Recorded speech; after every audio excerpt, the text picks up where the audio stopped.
traveler. Paimon. It's been a long time. Oh, hey, Huixin. Long time no see. Fancy meeting you here. How's work these days? Thanks to the help of people like you and colleagues like Ganyu, better all the time. But I've been feeling distracted at work lately. I just feel constantly agitated. It's a long story. But my father, he's thinking of stepping down from the tianshu position due to health issues. Huh? What's wrong with Uncle Tian? Nothing specifically. He's not unwell. He says he's just increasingly low on energy these days. He's always said, old age comes for us all in the end. Still, I just can't help but feel a little emotional watching it happen to him. Anyway, my father's currently on the second floor of Yanshang Teahouse. Why don't you come pay him a visit with me? He seems very fond of you, too. I'm sure chatting with you will make him very happy. Sure, let's go.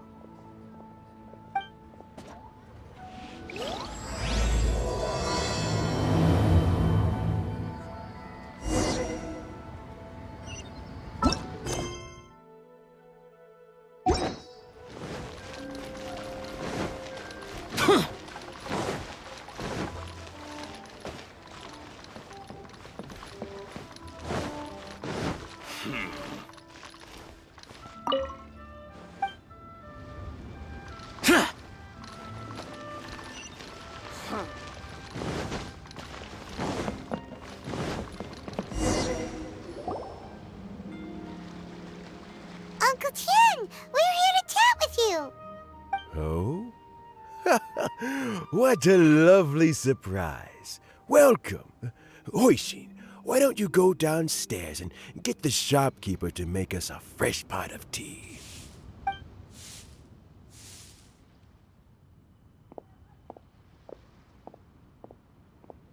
I heard that you've been traveling all over the place recently.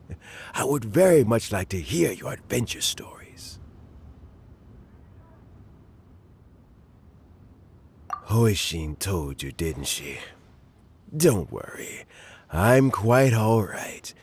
It's just the years gradually catching up with me. As I grow older, I'm starting to find that with many things, though the mind is willing, the flesh is weak. Especially recently, I've noticed a rather drastic drop in my energy levels. I am still very much in good standing as the tianshu today. Nevertheless, I wish to pass on the position before my mental acuity begins to decline beyond redemption. How difficult is it to transfer the tianshu position? Oh, well, you see, the tianshu is a rather unique position among the Liyue Qixing.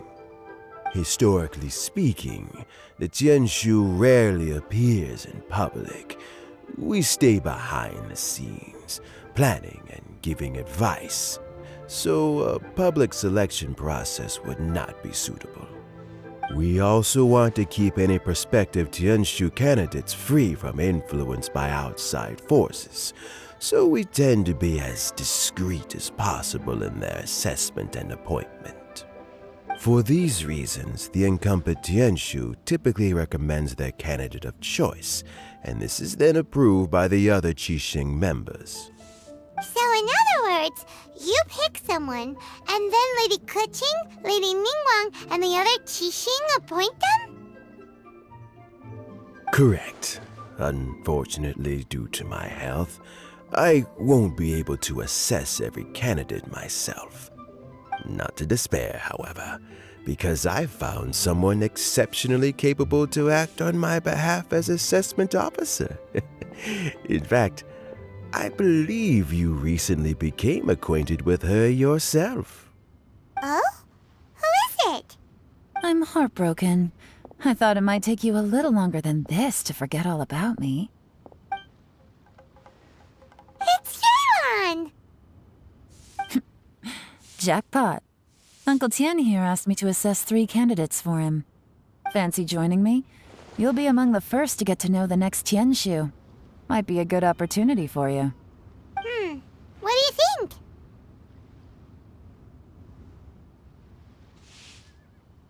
Paimon thinks so too. It can't be a bad thing to be on good terms with a new Qixing, right? All right then. Though, I gotta say, Uncle Tian, you say you're into behind-the-scenes planning? My work's of the covert variety too. Don't you think I might make a good tianshu? Huh? Yelan, you want to be the next tianshu? I'm not opposed to the idea, but I suspect Ningguang wouldn't let you go very easily after how long you've been working together. So, how about this? If your investigation reveals that none of the other candidates are qualified for the position, I'll recommend you for the job. Deal. Well, you guys take your time. Everything's all set for the assessments to go ahead. Meet me on the first floor when you're ready. Until then, have a pleasant conversation. Oh, and no need to pay for your tea. As the new owner of this fine establishment, this runs on the house.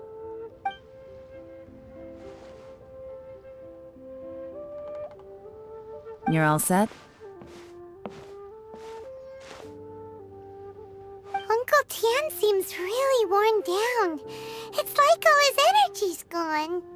Yeah, it may sound harsh, but Uncle Tian is past his prime. He's not cut out for this anymore. So he's recommended 3 candidates. Their names are Qinwei, Mingbo, and Zhi.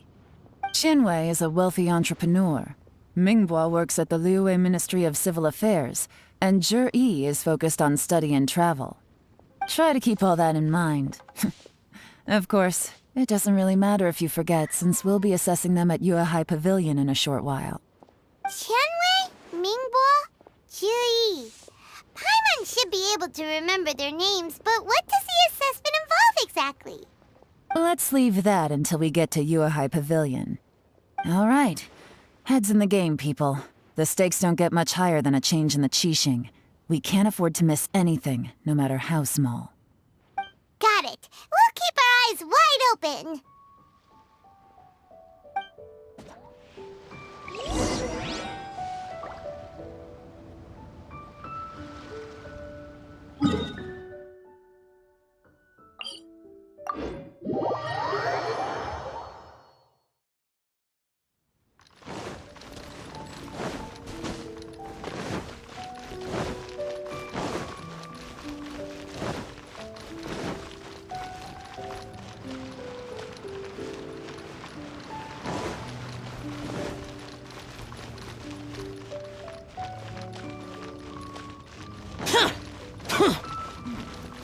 This is a peaceful neighborhood. My legs are getting sore. What is wrong with this assessment officer? This is a huge occasion and I don't even get a chair. I've dealt with all kinds of people in my time, but never have I been made to stand while I'm waiting for an appointment. Oh, I think it's fine. That's called being complacent. If you're happy to just accept the way things are, you'll never be able to change anything in the future. Oh, come on. That's just... Now you're just being unreasonable. All right, you two. Let's not get into a big argument over this. It's not worth it. Qianwei, that was a bit uncalled for, and Mingbo, cut him some slack. We've all been standing around for a while. It's natural to be getting irritable. Look, how about this? There's no rule saying we're obliged to stand up while we wait, so why don't we borrow some chairs from the guild nearby? Fine. They're not the best quality chairs, to be sure. But under the circumstances, it would be better than nothing. It looks like all 3 candidates have arrived.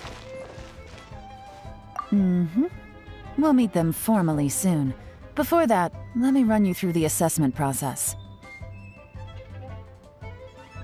I've split it into 2 stages: current affairs and planning, and face-to-face interview. In the first stage, candidates are required to submit a manifesto for Liyue's development. In the second stage, we will ask them some questions in person. Writing a manifesto takes time, so I informed them of this requirement in advance. These are the reports they submitted. Wow, one of them is really thick.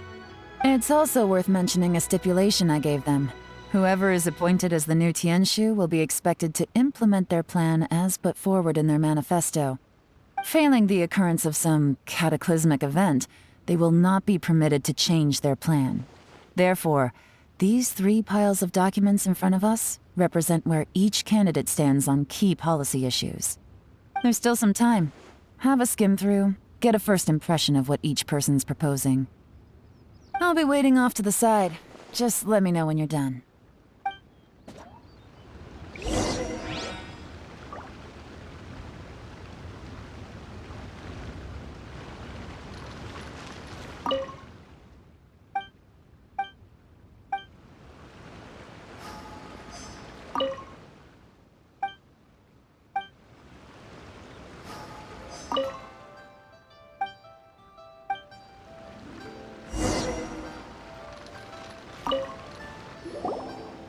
Finished, huh? What did you think? Everyone took it very seriously. Of course they did. They have the chance to be picked as the new tianshu, so you can bet they're putting their best foot forward. And keep in mind, whoever gets in has to execute their plan as written. Nobody wants to have any regrets.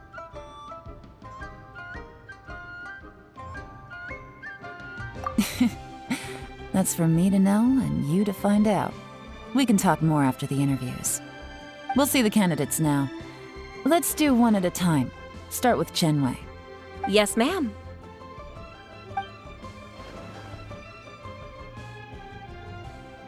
Oh? So you two are the assessment officers, are you? I had assumed that given the great import of this situation, Lady Ningguang would perhaps be assessing us in person. I certainly hadn't imagined I'd be seeing 2 entirely unfamiliar faces. I trust you've read through my manifesto? I'd be more than happy to clarify any details you found difficult to grasp. It was written with an expert audience in mind, after all. Mind your tone, mister. Relax. It wasn't intended as a personal slight against anyone in particular. I was simply stating a fact.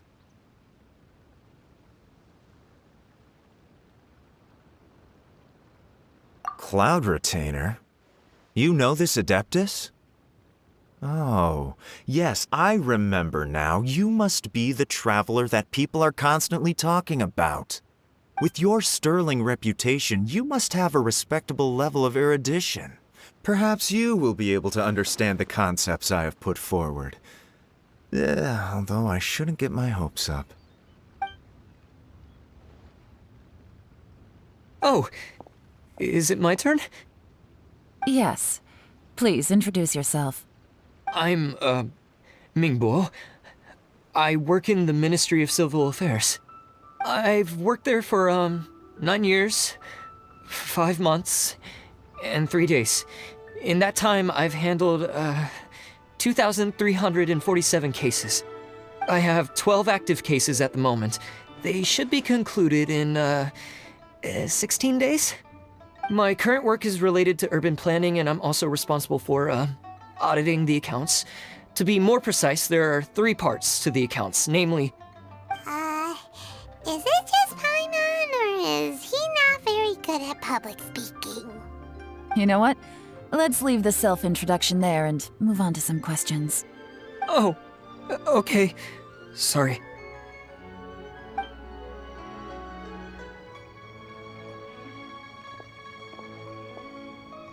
Hello.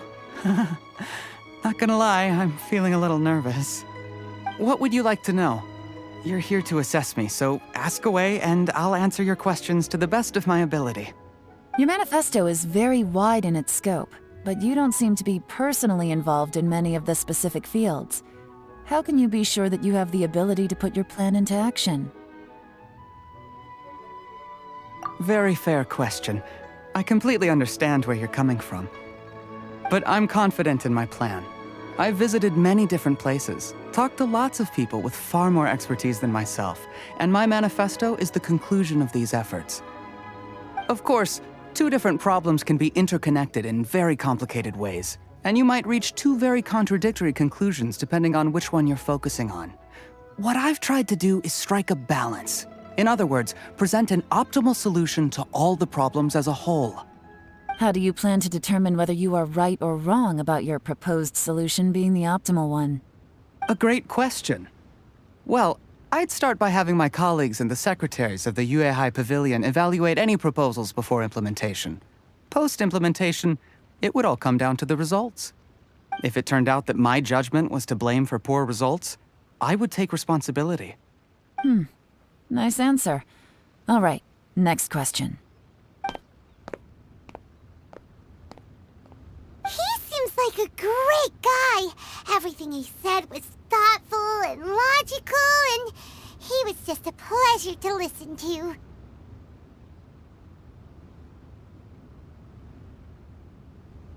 Here's my take on what we just learned. As you saw, Qianwei is highly knowledgeable. He proposes many excellent ideas in his manifesto which effectively target the big issues. But he is very proud and incredibly stubborn. He doesn't care much about other people's feelings. Mingbo's plan is more thorough and more measured. You can tell he's meticulous in his work, very detail-oriented. But he and Qianwei are otherwise polar opposites. Mingbo is not very articulate and comes across as very timid in conversation. Perfect summary! Paimon couldn't agree more! You're good at this, Yelan. Last but not least, Yi. His manifesto is full of pertinent details, his methodology is sound, and his proposals cover a broad range of fields, which is quite a rare feat. The depth he goes into in each and every area means it can only be a product of painstaking work. Plus, he is modest and good at dealing with people. But what really interests me is that many of his views happen to coincide with Uncle Tian's. Having someone like Yi take the position would certainly put Uncle Tian's mind at rest. Great! We'll see.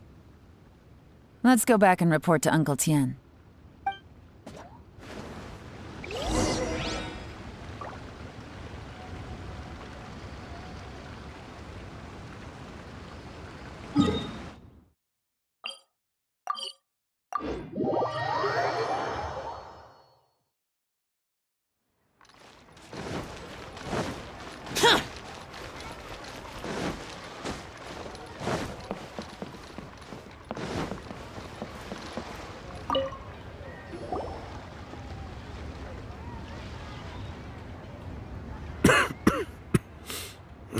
I see. Then it's more or less as I anticipated. All right, then let me ask this. The ideas in Yi's manifesto are very similar to your own. Is there any particular reason behind this? Oh, I didn't want to say anything when I gave you the list of candidates, for fear of affecting your judgment. But I can tell you now. Those 3 candidates have all studied under me in the past. It's only natural that they share some similarities with me. But Qianwei went on to focus on his business, and Mingbo has always been occupied with his work at the Ministry of Civil Affairs. Of all of them, Yi was with me for the longest duration. Whoa! So how did you get to know them all, Uncle Tian? Qianwei was referred to me by an old friend. Mingbo came to my attention in the course of my work. As for Yi, I was pure happenstance. We first met while fishing. Gradually, as we got to know each other, we started discussing all sorts of topics. Yi came from a poor family, and his parents died when he was very young. But he was a gifted student and a fast learner. He reminded me of a younger version of myself, so I started out giving him a few words of advice when we were out fishing and noticed how quickly he got on.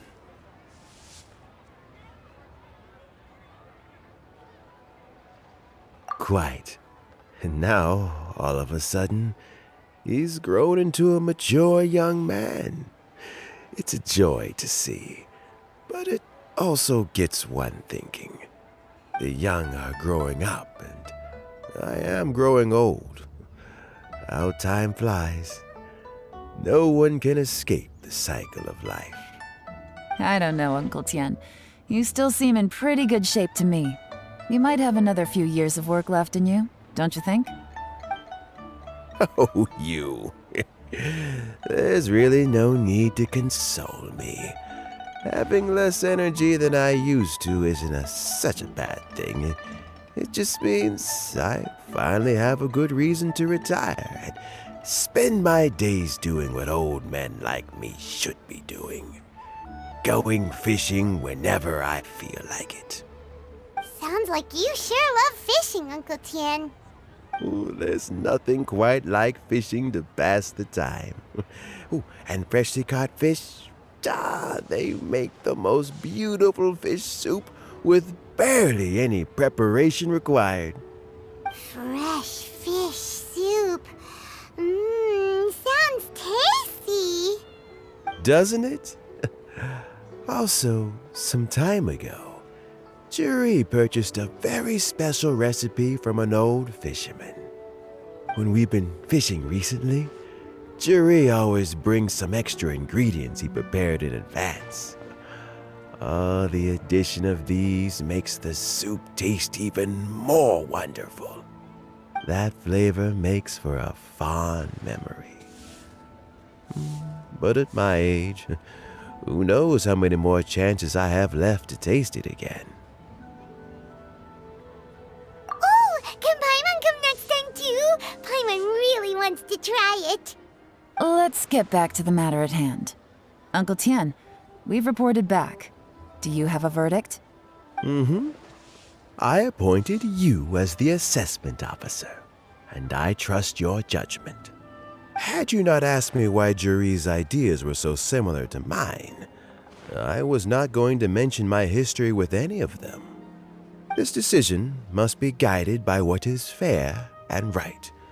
Please disregard all other considerations and make your final decision only after a thorough review of each candidate's talents and capabilities. Remember, you must be thorough. Understood. Come on, let's go talk somewhere else. Bye-bye, Uncle Tian. Look after yourself.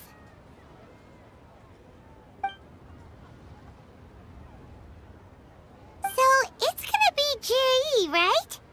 His manifesto was written well, and he's the best speaker. Easy. Let's not rush. There's no time limit for this assessment. Huh? So, are you gonna give them more tests or something? No, nothing like that. The assessment itself is complete. But let me give you a word of advice. Things are not always as they appear. The biggest no-no in intelligence work is to only get information from the person of interest themselves.